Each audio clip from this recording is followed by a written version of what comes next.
Bob. All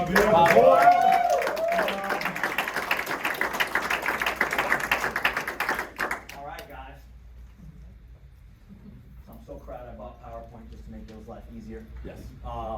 Yeah, it did make me. I did change some of your slides, though, just so you know. By the way, that happens like every time. Every time there's like a slide missing, I'm like, oh, I guess I have to improvise. So I want to start with this, and I like to telling stories. So this is a 27-year-old Bob right here with a big piece of chicken in his mouth. Okay, and we were eating good back then, because some of you guys might not know, but when I was around 22, I got in the mortgage business, right? And a lot of you guys don't remember that time. It was right after 9/11. And rates had dropped. We thought they had dropped to the lowest they could ever be, like around 6. Oh my God. And people started flooding into the game the same way they flood into real estate, right? When things are good, right? And I was one of those. I was like, man, I can make a lot of money in this game, right?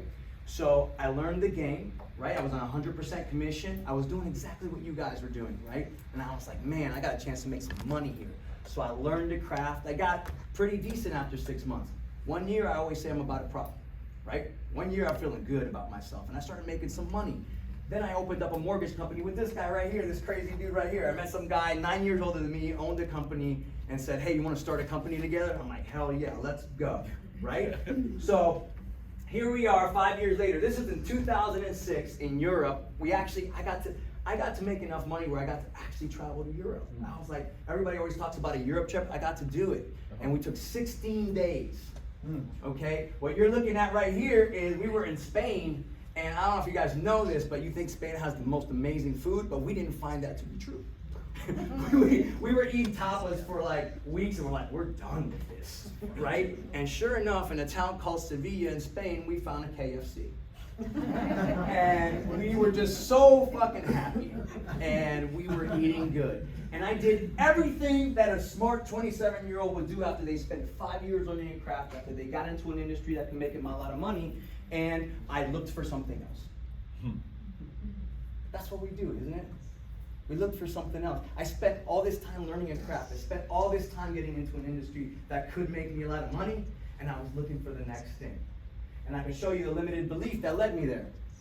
This was my limited belief. I am a mortgage broker, right? Why didn't that resonate with me? Because I was like, oh my God, that's my identity. I didn't see myself like that. You know, I had aspirations to be in the entertainment game. I wanted to be a music mogul. I wanted to be an actor. I wanted to be a star. I wasn't going to be a mortgage broker. That wasn't part of my plan. And I associated it with my identity, and I didn't see what I had in my hands, right? So something happened the other day when I was at Josh. So Josh Pry, one of our top coaches here. JP. And he was teaching, I don't know if you guys know this, but every Friday we teach financial freedom. It's Freedom Friday. So we talk about wealth. And something happened in your class, Josh, that wasn't even something Josh said or anything like that. It was actually something that Sonia said, right? Sonia said something to the effect is like, because Josh was asking her, you know, why'd you get into real estate? Why are you here? She's like, people always tell me that it doesn't take money to make money. She's like, but I haven't figured out how to do that. That's why I'm in real estate. I need to make some money. And I was like, oh my God, we're missing the point. We don't understand what we have. We're skipping steps, okay? So she was right. It doesn't take money to make money, but shit, it's hard to get wealthy without it. Because money provides more than just the money, right? It's obviously you're getting capital, right? You have the ability to invest. So if there's an opportunity to invest, you can invest. Whether that's in you or something else, you have the money to invest, but it also gives you other things that you might not know about, like credibility. Try to be broke and convince somebody with money to buy into your idea. Try it. I mean, you might be able to pull it off, but you have no credibility. You actually haven't had anything to show them that you have been successful at something. Money isn't everything, but it is a marker of success, right? The other thing it gives you is once you build something like this and you start making income in real estate, it builds confidence. You have confidence. You took the time, you made the effort, you did exactly what Brandy's talking about. Gil, I couldn't have set this up better because nothing she said was like, it shouldn't be revolutionary. Right. It shouldn't be. That's not the hard part. It's not you're looking for this magic pill, right? So let me say it to you like this. A profession is not who you are, it is the vehicle you use to get wealthy. It's just a vehicle. That's the change I made when I got back into real estate, was stop thinking that I am a realtor. I am not a realtor. I'm Bobby. I'm the franchise. I'm Billy. And I'm whoever I choose to be, right? I have a soul. I have a heart. I have a mind. I'm not this. But this is a vehicle, and it's an income engine. And you got to know how to pick a good one. Okay? So our cult leader, Tony Robbins, says, income is the only outcome. Gil and I went to Business Mastery years ago, and he said this, and it made so much sense because we try to skip the income step, right? We all want to invest. We all want to get wealthy. We all want to do the flashy, shiny thing, but we all need an income engine because it's hard to build wealth in desperation mode. We all know this because we start in desperation mode, don't we? Yeah. But we want to skip to the, hey, I want to be where these guys are at. Well, that's cool. Do you know where he was, 10 years ago, right? You don't understand. You're seeing the end product. You're seeing a snapshot in time. So I'm sending out an SOS to you guys. Does anybody know what this means, SOS? What it stands for? Save our souls. Actually, it doesn't stand for shit. It doesn't. A lot of people say it's save our ship, whatever. When people get shipwrecked, they send out a signal. All SOS is a Morse code distress signal, right? But I'm going to give you a meaning today. Shiny object syndrome. This is going to kill you. Okay, this disease will kill you. Because what will happen is, like Gil says, with new levels are new devils. With new levels, there's new devils. So what will happen is, you start getting close to building that income engine, and somebody's like, look at this shiny thing over here. You might be able to get there fast. You might be able to get rich overnight, and you start being like, well, maybe I should try that. Or maybe I should try this. Or maybe there's some special marketing thing besides social media, getting up, making calls, and maybe there's something else that's way easier and way faster. That's a shiny object, and they don't fucking exist. We just brought somebody who actually accomplished this in 1 year. What she's accomplished in 1 year, and none of it was revolution. And it shouldn't be. So here's your magic pill. The magic pill to your freedom is simple, but it's not easy. That's why what you heard was very simple. It was simple. But it wasn't easy because what she's not telling you is that she has a different voice in her mind that tells her to wake up. She's not saying the same shit you're saying to yourself. She's saying something different. But the actions are the same. So here's what it takes to break yourself free, your freedom. And this is what we're doing here, by the way. We call it Freedom Fridays because we want to be free. I want to go on vacation with Josh and not worry about nothing, but I'm just not there yet, right? I have to sacrifice a little bit before I get there. But the plan is very simple. You got to make a lot, you got to save a lot, and then you got to invest what you save. Does anybody disagree with this plan? Okay, but we're skipping this step. A lot of you guys are skipping this step. You're thinking, well, I'll do a couple of deals and then not really set up my business right, not really do the things that I need to do. But you really need to look at this part like an entrepreneur and build an income engine that's going to work for you. If you skip this step, you're going to be in desperation mode all the time. So, shameless plug. Yes, you are allowed to do shameless plugs, Gil. My class on the 30th on Freedom Fridays is right as the real estate entrepreneur. Mine's this Friday. And Gil's is this Friday. Shameless plug. Okay? Rise of the real estate entrepreneur. I go into these things about treating your business like an entrepreneur, right? Because if you do this right, if you build this income engine, it will support everything else that you do. So make a lot. What makes a good income engine? Right? What makes a good income engine? A good vehicle. System, vehicle. In general, as a profession, this is it. You want high income potential, the same way the mortgage industry was for me. And then you want some flexibility. Now don't mistake that for having a lot of time. Freedom, like you're going to be vacationing. What I'm telling you is flexibility. You can make a lot of money in a short period of time, and the time in between, you can go to the Build Conference. The time in between, you can start building your brokerage, essentially your downline. The time in between, you can go ahead and join a club where you're making high-level connections. That's flexibility. Doesn't mean you stop working. That's not vacation time. But it gives you the flexibility to make a lot and be flexible. Man, that sounds like an industry. What industry could that be? Oh, real estate. So you're in real estate and you're already in that high income. They don't make them all. I thought that was Amanda from Susan. So anybody had a job where they were just capped? Who had a job before this where they really couldn't make much more? Maybe you get a 2-3% increase. But you're not going to make more than 40. You're not going to make more than 50 in that job. Man, it's hard to build wealth if I cap my potential. and you're in an industry right now and you're not looking at it in the right way. You're associating yourself with being a realtor. Okay? So, so what could I have done when I was a mortgage? If I would have stayed, imagine this shit. Imagine if I started 22 years old and not left for 7, 8 years to pursue, you know, all this other stuff. And if I would have realized what I had, if I would have stuck in the mortgage business throughout the crash, throughout everything, you all probably wouldn't know. Celeste would be my business partner. Yeah, Celeste would be your business partner. Celeste would be your business partner. And you know what? I'd be hanging out with Home First Lending, eating up these refis right now. I guarantee you, if I would have stuck in there, I would have been making nothing less than $500,000 a year for mortgages right now. That's how good the game is right now. I didn't stick with it. So we went to this business mastery conference, and this guy comes up. This guy named Keith Cunningham, right? Old country boy comes up there, says he's going to give us a Harvard education in economics, right? Gil gets out his pen and paper. I'm super excited. He's excited, right? He sits down. Wait, I'm a D personality. He's gonna give me a Harvard education in what, 2 hours, 3 hours? Yeah, 2 hours, Yeah. right? I'm all in. So this guy proceeds for 2 hours to just give us these simple one-liners.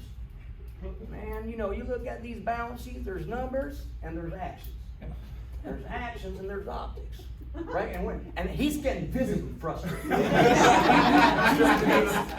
like visibly pissed, and I'm looking at him, and I'm even kind of like, when's the Harvard part coming? You know what I'm saying?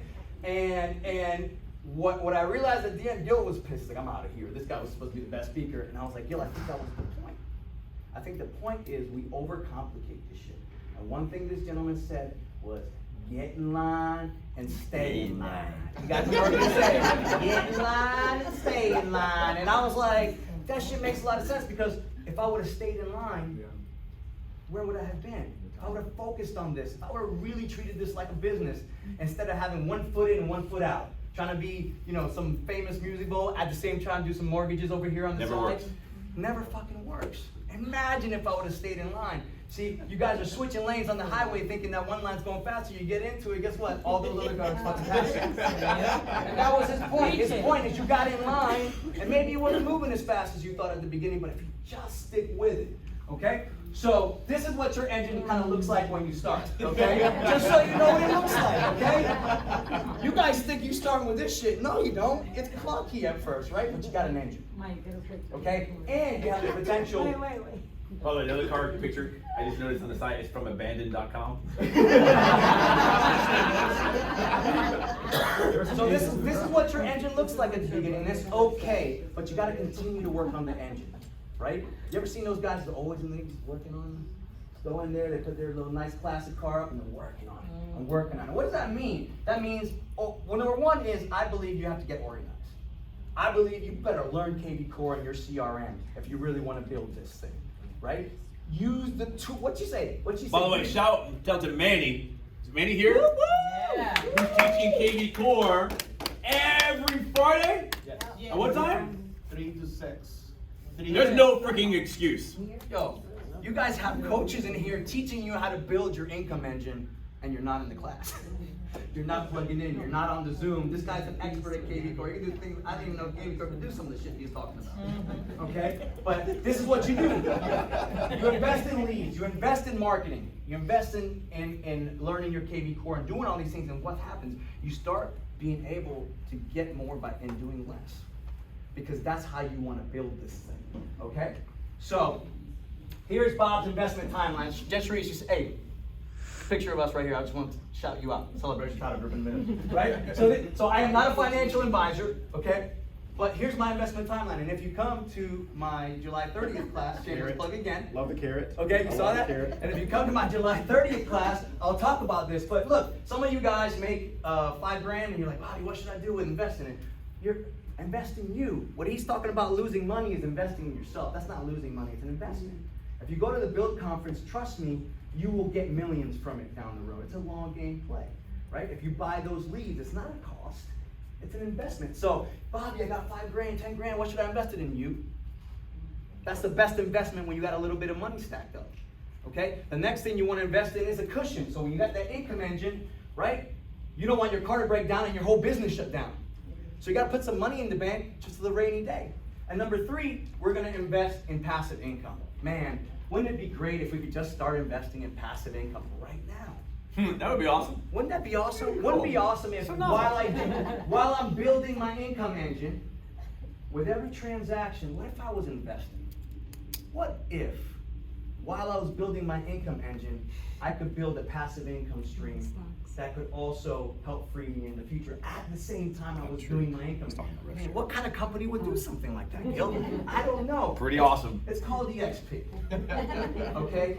If you're part of the agent equity program, every time you close a deal, you buy stock. What business have you ever worked for where you did the work and then you got a little investment right when you close that discount?